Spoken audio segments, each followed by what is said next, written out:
This is CGTN, China Global Television Network.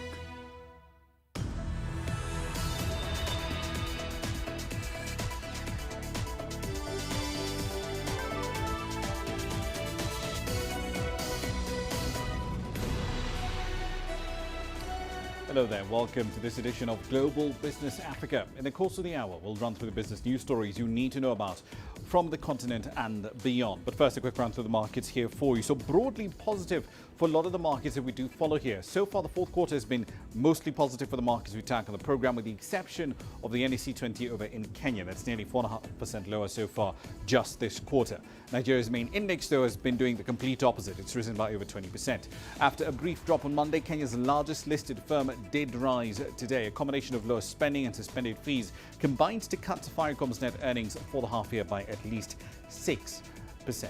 Here's what's coming up tonight. Egypt's foreign currency reserves rise to $39.22 billion in October. The UK's unemployment rate continues to surge as the coronavirus batters the job market. And one of South Africa's top hotels reopens with stricter COVID regulations. Our starting point tonight is all the way up north in Egypt. The central bank over there says that the country's foreign currency reserves have gone up to just over $39 billion in October, as the country continues to slowly rebuild its forex stockpile, which has taken quite the hit following the COVID-19 pandemic. Reserves had fallen by some $10 billion between March and May this year. Here's CGTN's Yasser Hakim looking at the measures that the central bank is taking to replenish its reserves. It's been a tough year for Egypt's economy, and the central bank has had to grapple with a major capital flight. The North African state lost $10 billion, accounting for about 27% of its foreign reserves in just 3 months, after the outbreak of COVID-19 hit Egypt in March. Apart from repaying debts to lenders like the Paris Club, the money has been spent on measures to combat the COVID-19 pandemic, importing basic necessities like food items, especially after the lockdown led to a halt in production for a while. The central bank has waived a lot of debt on businesses and individuals, pumped billions of dollars as stimulus packages to manufacturers and sectors like the tourism and construction industries to survive the effects of the pandemic. It has also funded social welfare programs and provided income for the low earners and the unemployed. Foreign savings have since gradually increased to about $40 billion in October from $35 billion in July. Major sources of hard currency from tourism and exports have tumbled because of the pandemic. So where is the central bank's money coming from to pay the bills and add to its reserves? It's a result of successful economic reforms before the coronavirus, which have managed to keep the revenue streams flowing. Supporting manufacturers and suppliers has stimulated the markets and raised purchasing power. Loans from the IMF, the World Bank and other institutions have also been important. There is a huge demand from foreign investors on the different types of bonds and treasuries sold by Egypt. These long-term loan mechanisms have raked in substantial hard currency to the central bank to rebuild its reserves.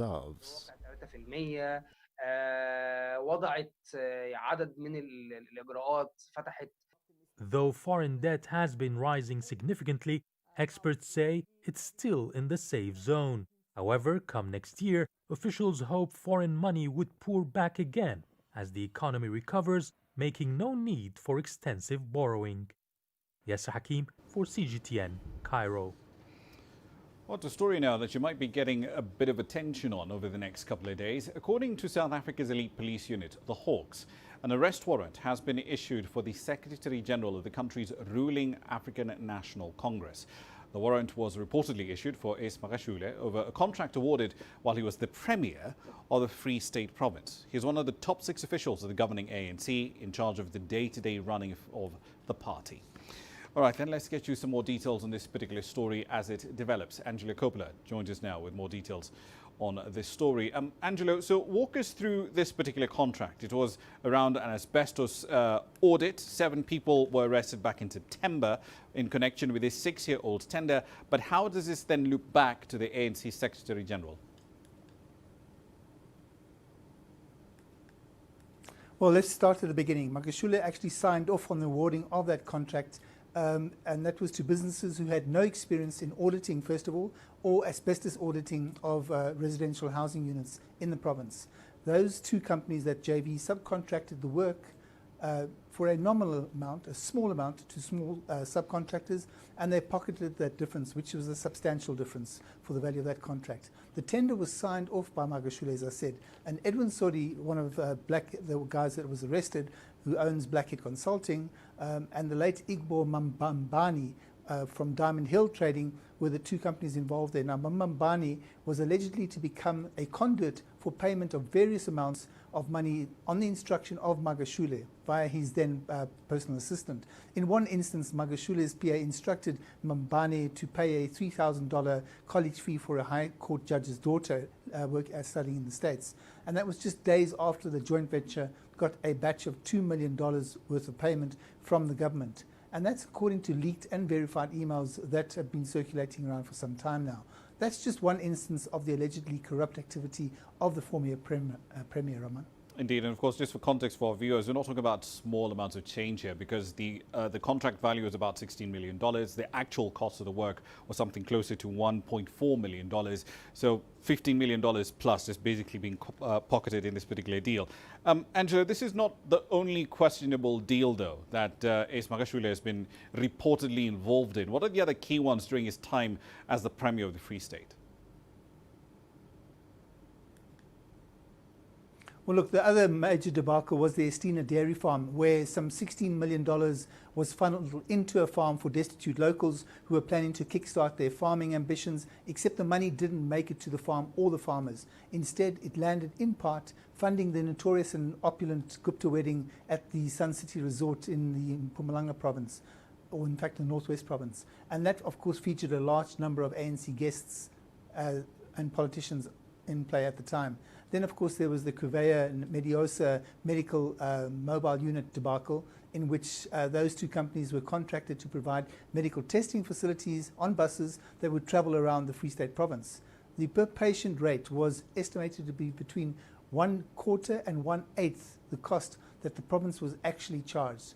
And some saw this as an annuity stream of income for the companies involved and the parties that benefited from that money and that difference. There's also a large $62 million housing project which has got Magashule's footprints all over it. And those are just the cases that have been ventilated in various commissions and SIU investigations. So there's lots of evidence, and now there appears to be some political will to prosecute. Ramon? Indeed. So now the arrest warrant has been issued. What happens next? We know he's due for court appearance at some point on Friday, I believe, later this week. But will he still remain as a Secretary General of the ANC, or does he have to step down from that post? Well, Raman, this is where it gets a little bit more interesting, if it wasn't interesting enough. It wasn't that long ago that the ANC actually announced that any party officials arrested or in court at the time for fraud, corruption, or any other serious crimes would have to stand down from official positions until their cases were completed. Of course, they would stand down on full pay, on suspension, but they would have to step away from their political duties.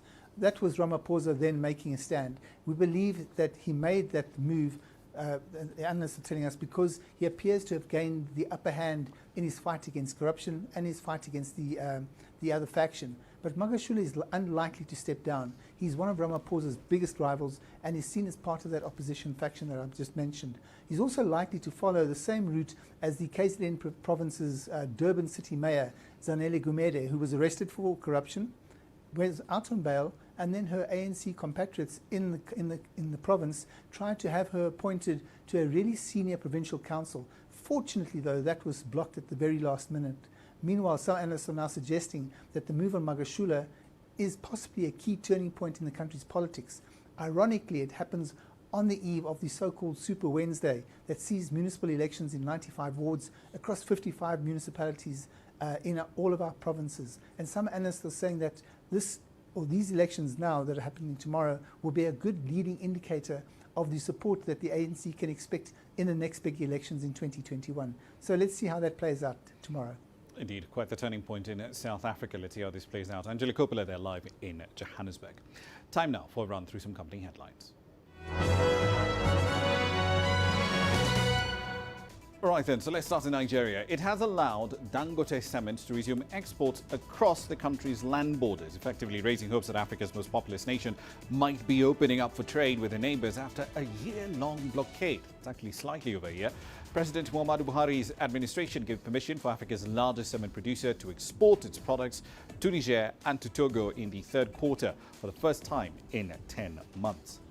Sasol, South Africa's second biggest producer of greenhouse gas emissions, has rejected a demand from shareholder activists. It was a call to table resolutions at its annual general meeting and align its climate-related goals with the Paris Agreement. Now, the meeting is scheduled to take place on the 20th of November. Royal Dutch Shell will halve crude processing capacity and cut jobs at its Pulau Bukom oil refinery in Singapore. That move is part of a broader overhaul to reduce the company's carbon dioxide emissions to net zero by 2050. That refinery is on a small island in the Southeast Asian city-state. It can handle about 500,000 barrels of crude a day, and it is Shell's largest wholly owned refinery worldwide. And finally, some interesting news from the EU. Antitrust regulators over there are charging the US retail giant Amazon with distorting competition in online retail markets. The regulators have also opened a second investigation into Amazon's e-commerce business practices relating to the possible preferential treatment of Amazon's own retail offers and those of marketplace sellers that use Amazon's logistics and delivery services. That's the run through your company headlines.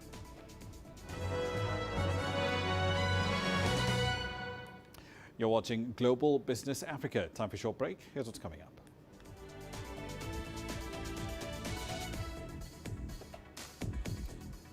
Egypt's military factories contribute $1 billion to the country's economy. We'll look at the data. And more than 1 million previously unbanked Ethiopians are now into the financial system.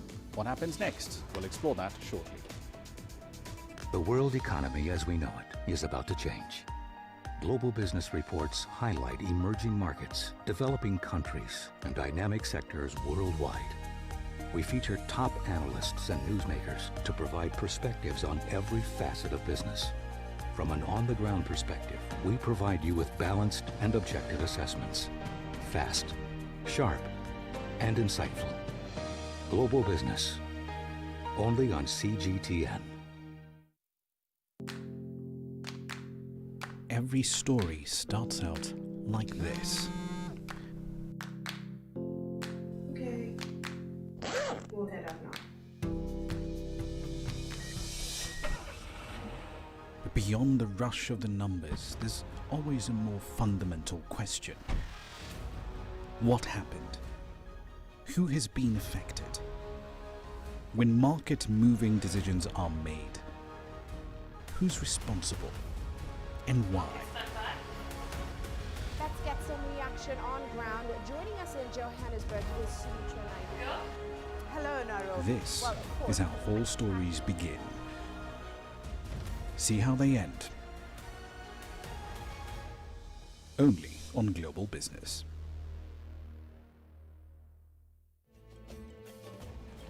There's more to this place than just glorious landscapes. There's more to it than just, say, Table Mountain or glorious, endless salt flats. There's more to it than countries that are home to some of the deepest mines in the world. There is so much more to this place, even if it is home to some of the finest diamonds on the planet. It is the sheer diversity of the people who call Southern Africa home, and the relentless drive to make it a better place that make it so special. And we know that because this too is home.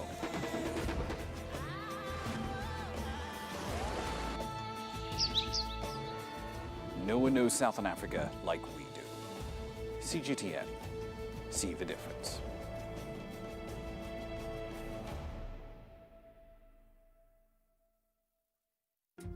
Africa is the nexus of enterprise, and Global Business will tell you why it matters. From the mega investment projects to multi-billion-dollar mergers and acquisitions. Africa today collects, just in terms of revenues from taxes alone, $545 billion a year. If you take 10% of that and you devote it to the energy sector, problem solved. All this on Global Business, weekdays at this time on CGTN.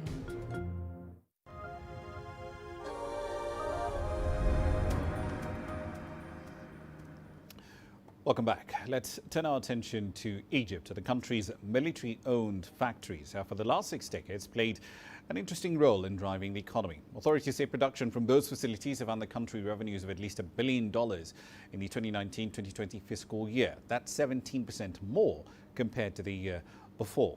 Here's CGTN's Yasser Hakim with the details. Military companies' main mission is to produce arms, but during times of peace and stability, they can use this expertise to enhance a country's economic development.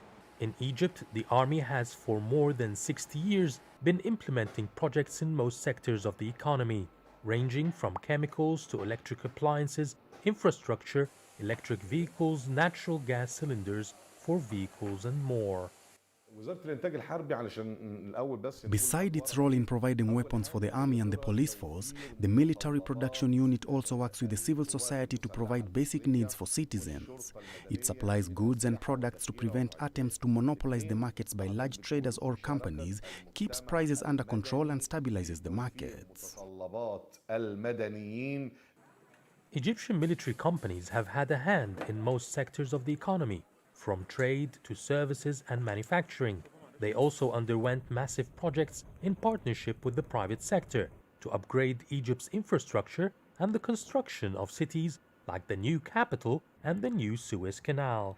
Their successful efforts were specifically evident during the coronavirus pandemic, where they have established plants to mass-produce masks and sanitizers for low-income Egyptians. It has helped Egypt to overcome the first wave of the coronavirus. A segment of traders and producers tried to take advantage of the crisis by stocking products like masks and sanitizers and then selling them on the black market. The military intervened and produced 6 million masks in the first 2 months and then sold them at subsidized prices. The same happened with other antivirus equipment to ensure there is enough supply for Egyptians and at affordable prices. Going into its 67th year, the Ministry of Military Production is set to continue playing a critical role in Egypt's economic development. Renewable energy, roads, railway, transportation, and water desalination are but a few of the projects slated for 2021 for development by the military at a cost of about $2 billion. Yasser Hakim for CGTN, Cairo. In West Africa, the Nigerian government has approved a near $200 million lifeline for micro, small and medium-sized enterprises. It's called the Survival Fund and it aims to help SMEs overcome the effects of the COVID-19 pandemic. Here's CGTN's Deja Badmus with the details on that story. If there's one small business that really took a big hit as a result of the COVID-19 pandemic, it's this mobile bakery run by military veteran Chukwuma Nebedum.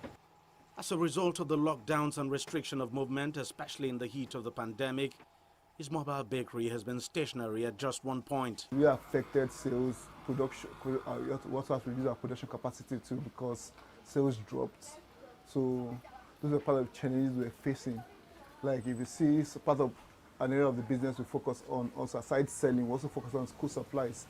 If you can see here, we're making production for some schools, and during the COVID period, the schools were closed. So that aspect of our business was also totally shut down too.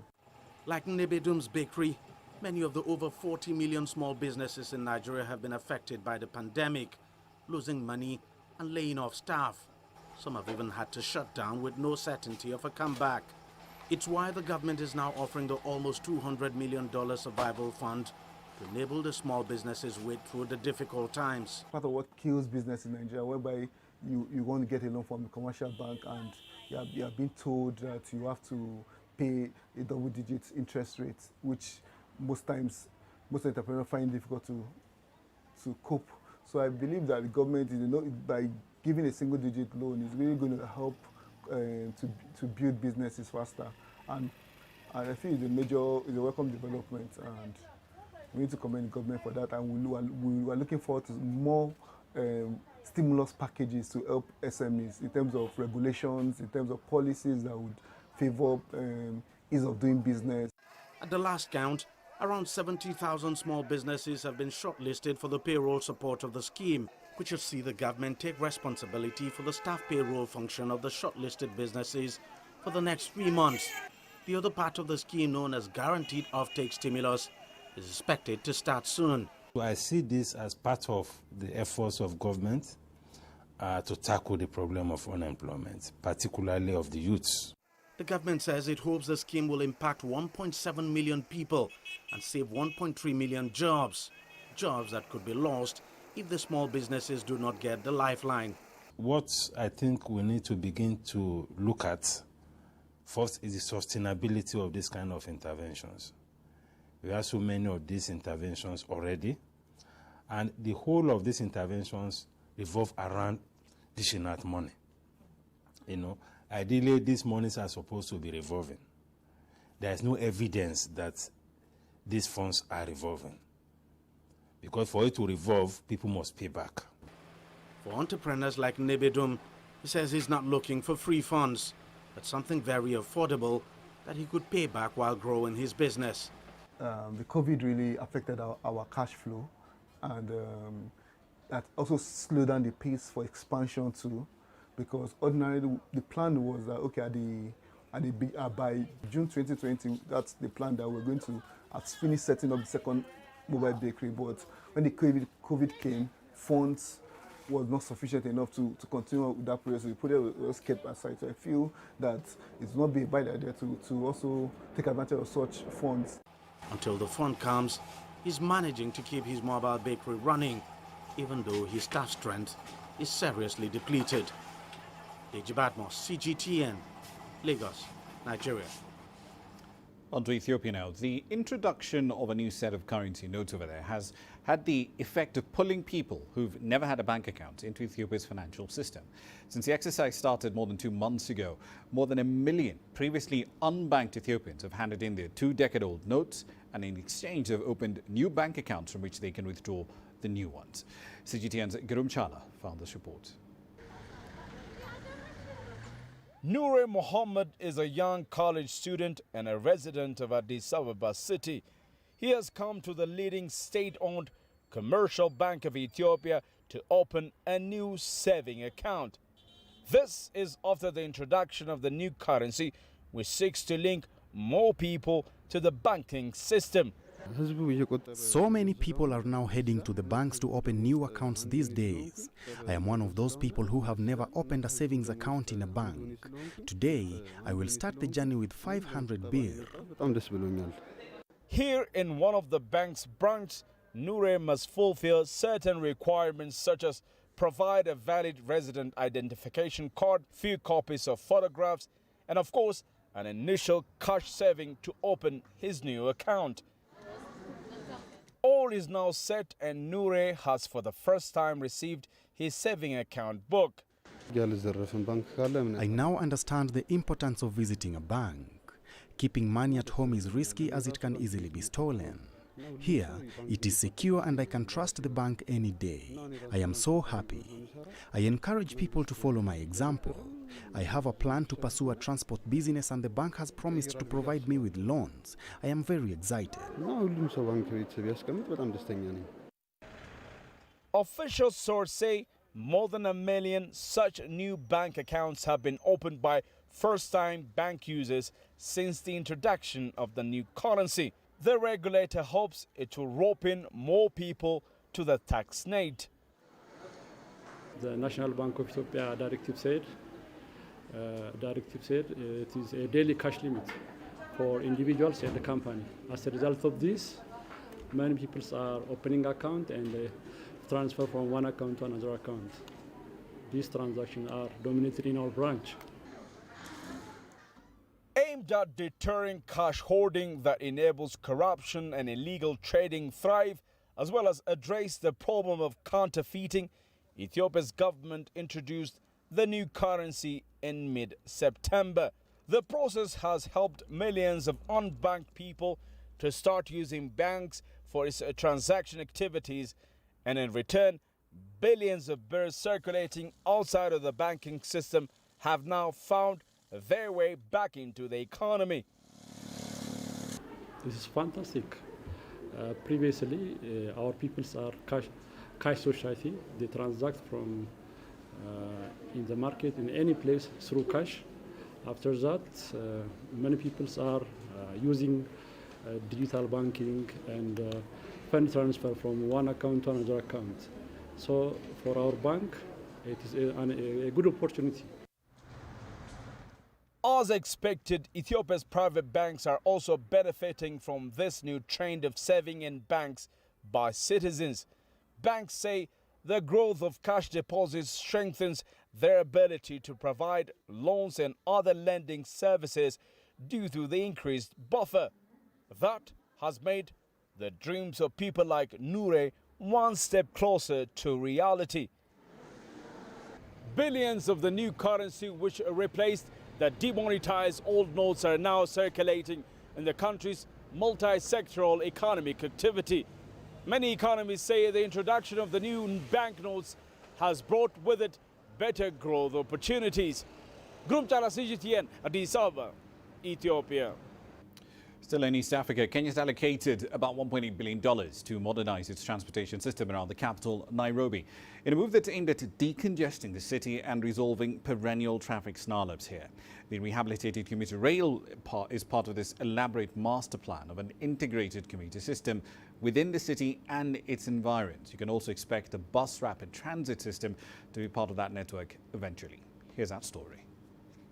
Residents of Kenya's capital are set to enjoy commuting around the city through rail services following the rehabilitation and modernization of its commuter trains. The renovation is one of the efforts by Kenya's government to solve traffic snarl-ups in Nairobi by decongesting the city, which is ranked as one of the most difficult to commute on the continent due to lack of a scheduled public transport system. Congestion has cost this city billions and billions of shillings. And so, as we develop Nairobi City, as we look at the future of the Nairobi City, we had to make sure that we integrate the road transport and the rail system. The road system, as you know, we are doing some major infrastructural work in terms of new projects. But as we do those things, it's not enough. We have to have a rail system, which then will take majority of the people in and outside the city of Nairobi. Authorities say the process involves a rail master plan, which includes rehabilitating existing infrastructure and constructing new stations. It's part of a wider Nairobi Metropolitan Service Improvement Project that aims to modernize the region's most advanced capital. This has been a long journey, and the journey began a few years ago. We started by doing what is called a rail master plan. And it is what we're doing right now is the implementation of the rail master plan. And the rail master plan divided the process into two large portions. There's what we're calling the quick wins. And the quick wins is leveraging what is already there. You can imagine that within just the Nairobi Metropolitan, for phase one, we already have about 152 kilometers of rail that wasn't in necessarily good condition, but the network is there. We have now gone and built 10 new stations within the Metropolitan. And now we have brought in diesel multi-units. Kenya's government has set aside more than $1.8 billion towards the project that will create a web of bus rapid transport system, new railway tracks, bypasses and highways in a bid to reduce traffic congestion in the capital by half. The Nairobi Central Station will serve as a nerve center of operations connecting 10 stations in satellite towns. Every day, in average, we move 30,000 to 40,000 passengers through this station.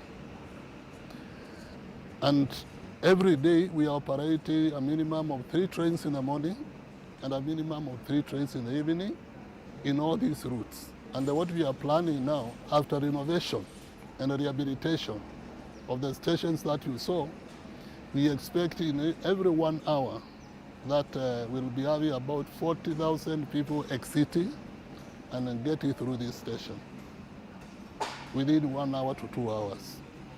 That number will translate from 30 or 40 to around almost 150,000 people per day And ultimately, we are trusting that we'll be moving 3 million passengers per month through these stations. A 2019 report by the Nairobi Metropolitan Area Transport Authority stated that vehicles stuck in traffic potentially cost East Africa's largest economy almost $1 billion a year in lost productivity. Commuters spent an average travel time of almost an hour to navigate the city, which has significantly impacted on their productivity. Beryl Oro, CGTN. On to Tunisia. The country's handicrafts sector has been seriously hit by this pandemic. It's forced more than 40% of operators in that space to shut down, and over 10,000 people have lost their jobs. The North African nation's handicraft sector mainly depends on tourist traffic and spending for survival, but now it faces collapse due to a sharp drop in tourism-related activities amid a second wave of this pandemic. From Tunis, here's CGTN's Adnan Chouachi. SALAH AMAMOU represents tens of thousands of craftsmen who work at galleries and shops in different regions across Tunisia. He has witnessed many crises in the handicraft sector since the 1990s.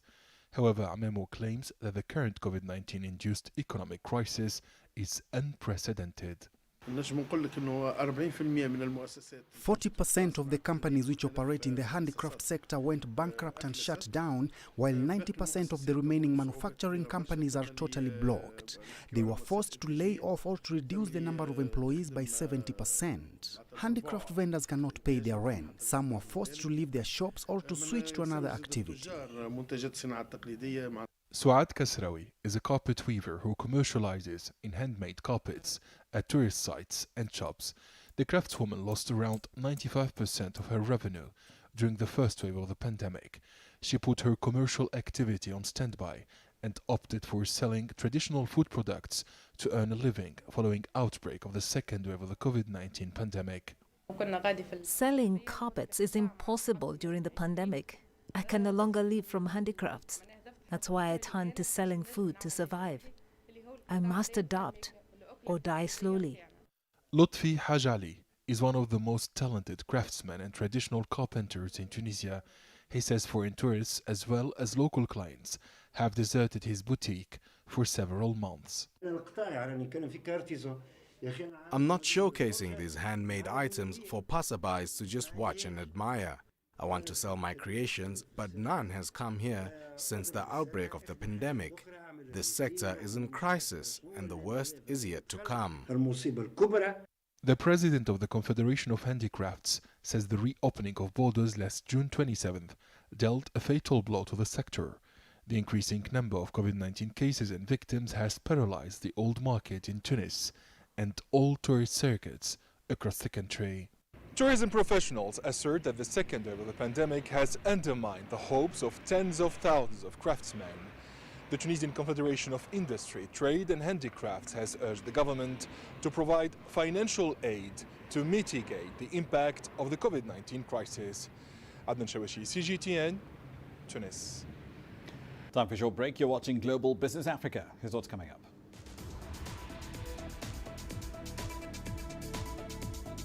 The UK's unemployment rate continues to surge as the coronavirus batters the job market. And we'll look at the trade deals, the hype and the products from this year's edition of the China International Import Expo.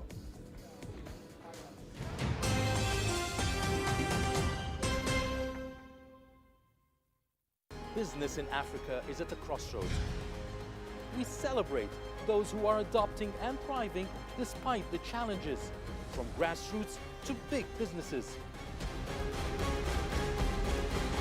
Global Business takes you along for the ride as we track the making of a giant. Only on CGTN.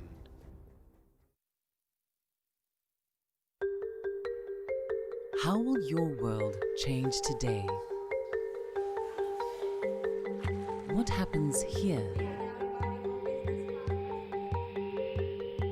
What happens there? Or what do you make happen for yourself?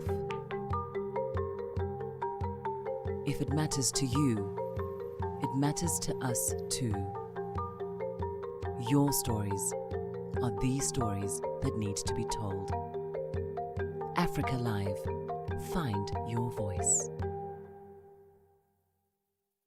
I try to not let it affect me, but there are days when it does. I'm a human being, and to see patients in a hospital bed and their family members are not there, there's no one there to hold their hand, that human touch, you know?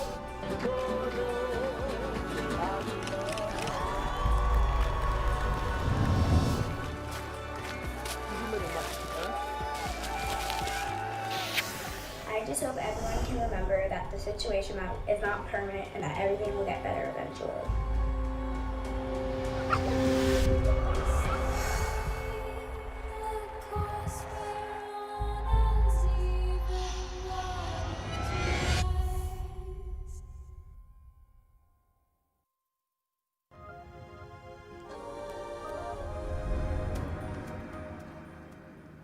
Welcome back to the program. Let's head over to the UK. The unemployment rate over there continues to rise as the coronavirus batters the jobs market.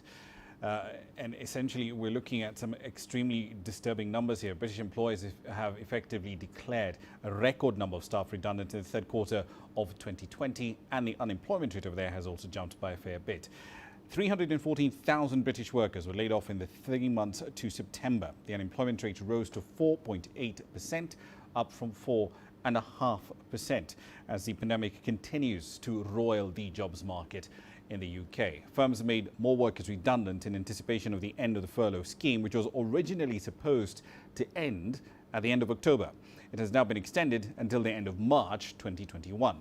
Some analysts have said that the extension had come too late in the day to save some jobs, and that further big rises in unemployment are very likely in the months to come. Some positive news from the health sector. Work to distribute the experimental COVID-19 vaccine developed by Pfizer Inc. and BioNTech SE is gearing up after the companies announced successful interim data from their tests on Monday. But don't expect this vaccine to be coming to local pharmacies for general distribution anytime soon. The experimental vaccine in question is 90% effective at preventing COVID-19 through data on vaccine safety could be released later this month. That news sent US stocks to record highs, but Pfizer and BioNTech still need to get regulators to sign off on this particular product before they can start shipping vaccines to those considered to be most in need. The European Commission plans to approve a contract for the vaccine this week on Wednesday. Pfizer says it's working closely with the US government on how to ship the vaccine around the world from its distribution centers in the United States, Germany, and in Belgium. We estimate that Spain could have about 20 million doses of the Pfizer vaccine if it gets through all the tests, and it would serve to vaccinate 10 million people. It will be a free vaccine that will be distributed through the national health system, prioritizing specific groups which will be determined by the health ministry, the regions, and scientific societies. Now, the third China International Import Expo has come to a close. Deals signed this year are worth over $720 billion. It's about 2% higher compared to the figure from 2019. CGTN's Li Jianhua has the details. The third International Import Expo ended with a great number of deals signed. This year they are worth more than last time around, despite fewer visitors due to the pandemic. The third CIIE was held despite the imposition of regular health measures against the coronavirus. This year's event, held both online and in the pavilions, is the largest international economic and commercial event, gathering the highest numbers of countries' participants. This demonstrates China's achievements in containing the pandemic and its socio-economic development. The section featuring medical equipment and products has drawn a lot of attention.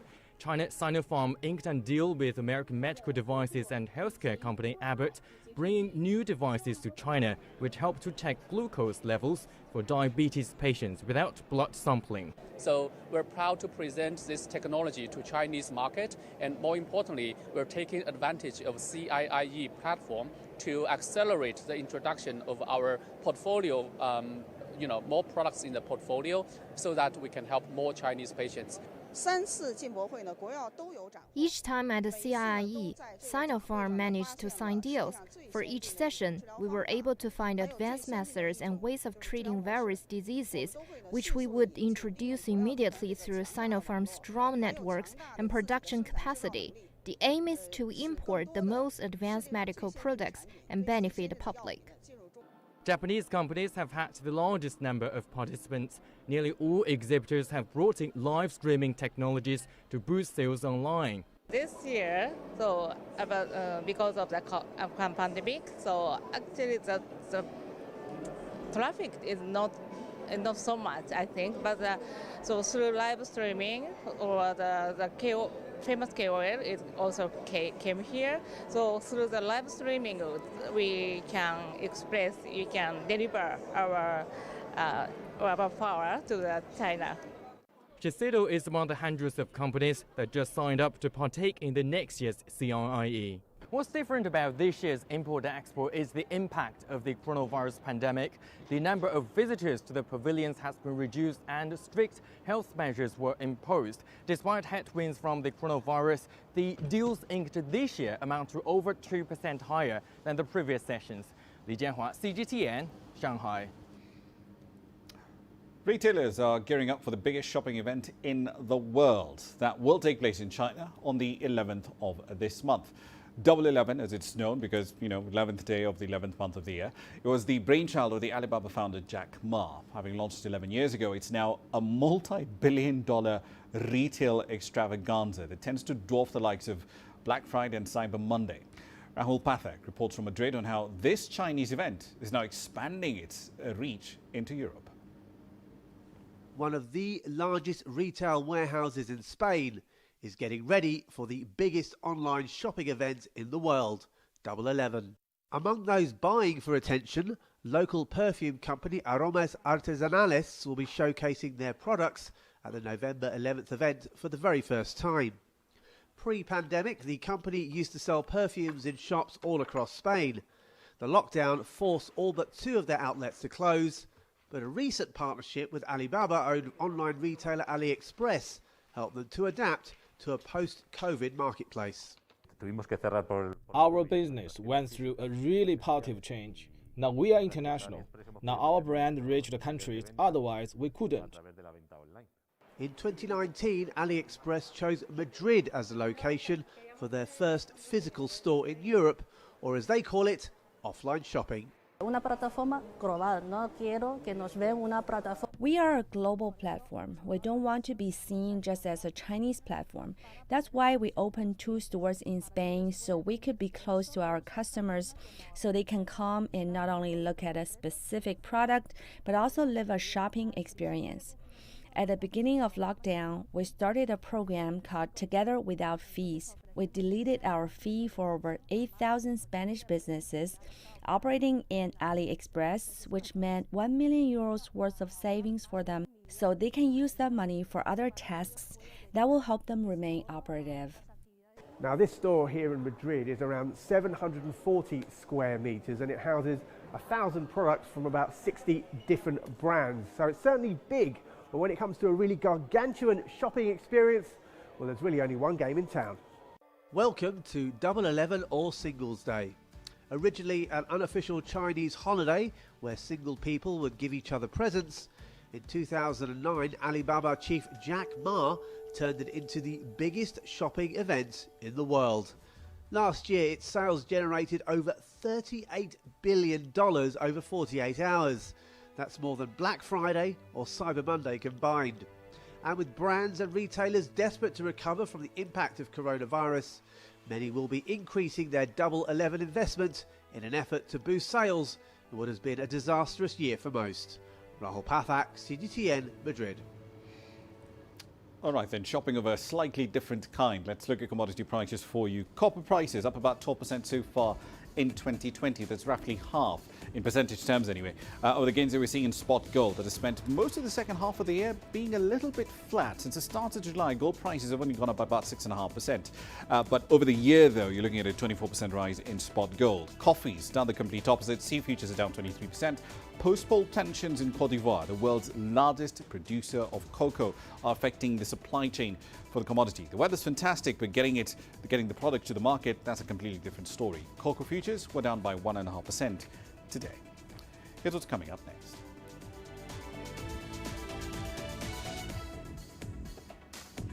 One of South Africa's top hotels is reopening with stricter COVID-19 regulations.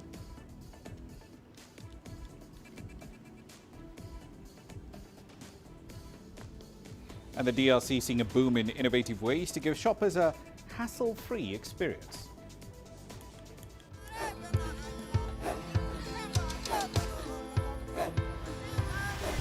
Africa is a continent of diversity, with varied climates and enchanting geography, and a people so distinct, but with a shared enduring spirit. We are at the heart of the continent to bring you the untold stories. Let's have a look. We celebrate Africa as it shapes its own destiny. I've been Tunis, Cairo, Juba, Johannesburg, Ethiopia, Tanzania. Africa Live. Find your voice. Images may appear to be identical, but looks can be deceiving. The difference is not always obvious. It has to be discovered. There are always different sides to a story.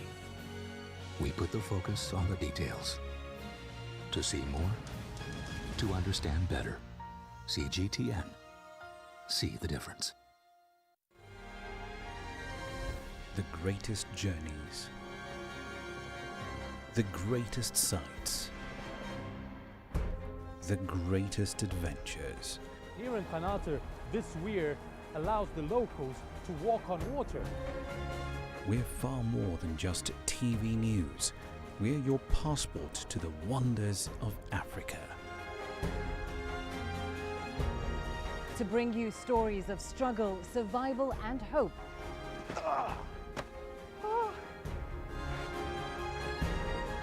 So let's explore.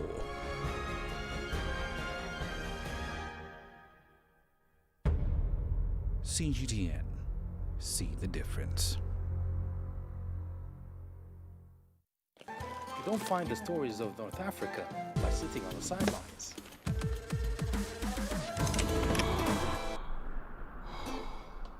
No one else will take you where we can in North Africa. And no one else will show you what it's all about. CGTN, see the difference.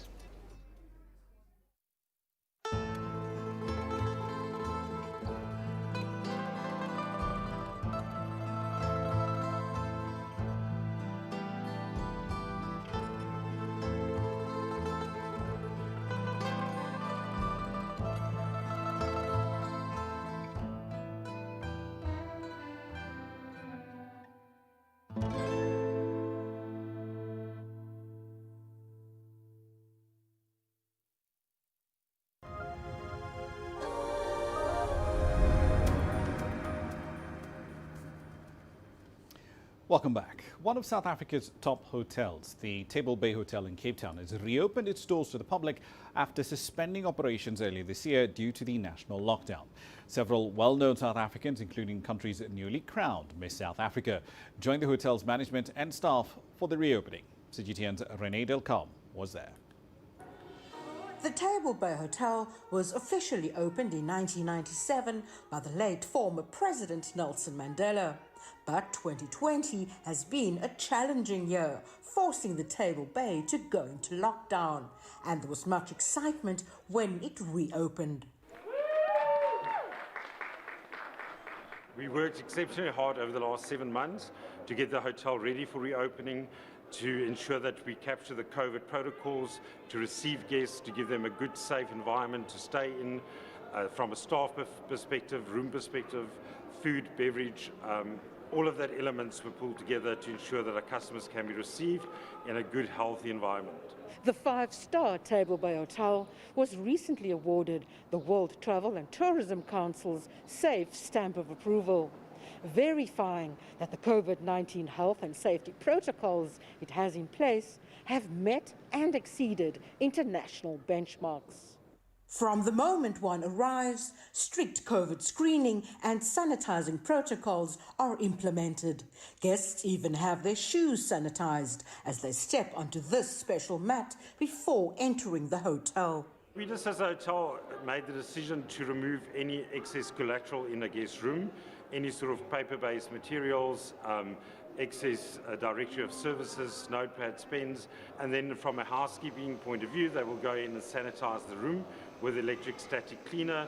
It's a hospital-grade sanitizer. The housekeeping department will then hang a hanger on the door that says it was clean and sanitized, and then from a hotel protocol, no staff member will enter that room until the customer arrives. The Table Bay Hotel and Cape Town Tourism say they have a collective commitment to rebuild domestic and international tourism in the city of Cape Town. For us, the opening of a Table Bay is a significant milestone as the part to the road to recovery.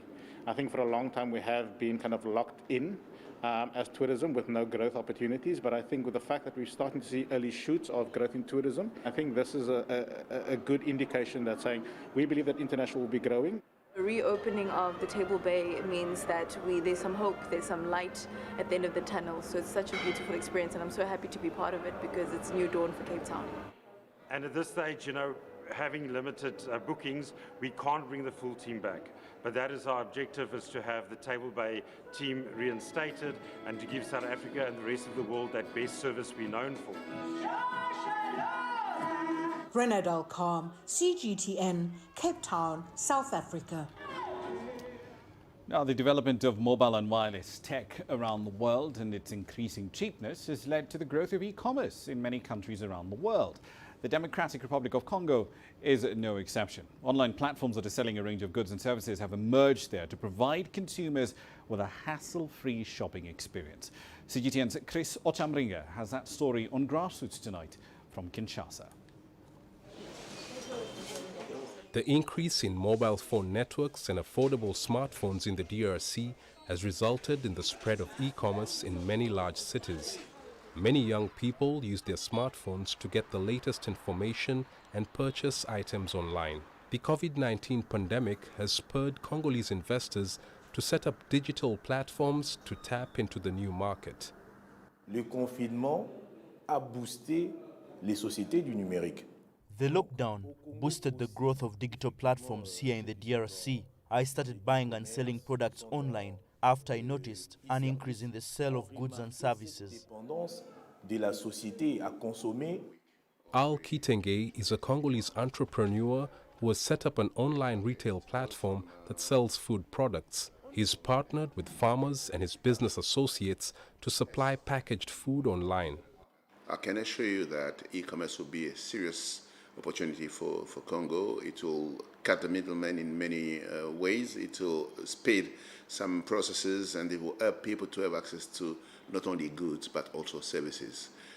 That's where we're going. As we're talking, I was telling you that we are starting e-Mabele, which is actually e-commerce for local foods and products to be sold on a platform. The spread of e-commerce in the DRC is limited due to poor telecommunication infrastructure and the high costs of the internet. There are also regulatory issues that have hampered its growth. We still have two things which can be considered as roadblocks. One is central bank with the national switch, national payment system. They are late. They were supposed to be up and running for now. As soon as they will be up and running, we will even be faster. Second thing is mobile money, delaying access to APIs. According to government records, there were 16.35 million internet users in the DRC in January this year, but the country has a low internet penetration rate especially in rural areas. The growth of e-commerce presents an opportunity for small and medium-sized enterprises in the DRC to access international markets and make profit. But the country's poor telecommunication infrastructure and the lack of laws to regulate the electronic payment systems are challenges that need to be addressed to enable businesses to thrive in the virtual marketplace. Chris Ochamringa, CGTN, Kinshasa, Democratic Republic of Congo. Nigeria is looking to scale up ginger production and exports to tap into a global market estimated to be worth about $3 billion a year. The West African nation has been making quite a few gains in that space. It earned over $10 million from ginger exports just last year. But experts argue that Nigeria is yet to fully tap into the potential in the ginger market. As Kelechi Mekalam now reports, farmers are now expected to double their output this year as the state intensifies efforts to raise output.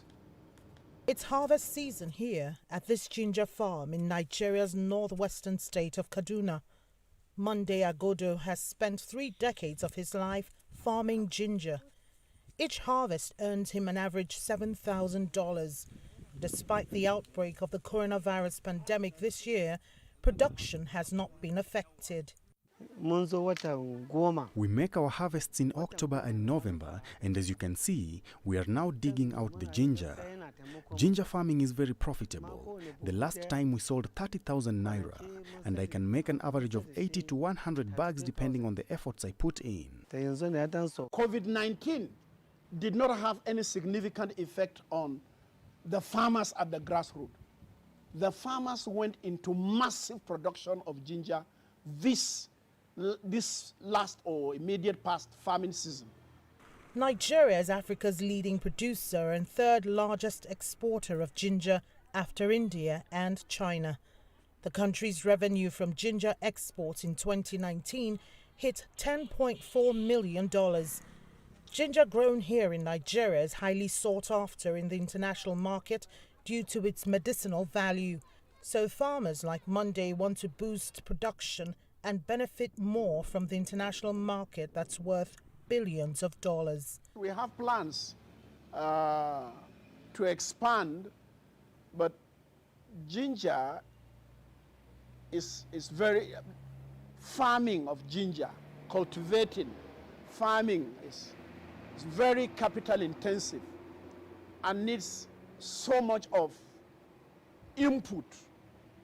And that's why you find that it's quite difficult for people to farm ginger in large scale, like say 10,000 hectares, 100,000 hectares, because the input in maintaining the farm is quite capital intensive. Ginger is one of Nigeria's cash crops with the potential of taking over the international market. But a string of challenges such as insecurity, fueled by farmers' herders' crisis, and the non-execution of policy frameworks are hampering output. Key players in the industry are calling for a quick government intervention to encourage exports of the value-added products to accelerate its growth. Kelechi Mekalam, CGTN Kaduna, Nigeria. And a quick run through the currencies for you as we wrap up the program. Zambia, you're going to be hearing a lot about Zambia this week because they're basically on course to miss a deadline to pay a $42.5 million coupon on its 2024 Eurobond by the end of this week. Its currency, that's the kwacha, does continue to weaken against the American dollar. It's lost roughly 40% of its value so far this year. It's around 21 units to the dollar. South Africa's rand is one of the better, relatively speaking, performers so far this year. Consider the fact that it nearly hits 20 to the dollar sometime in the second quarter of the year. It being back in the mid-15s now is quite the relief to some. That's it for this edition of Global Business Africa. As always, we'd like to hear your thoughts on the content you've seen on the program in the last hour. There are many ways to get your thoughts back to us. All of them are on your screens right now. I'm Ramah Nyang in the Kenyan capital, Nairobi. Thank you for your company in the last hour. The World Today is up next.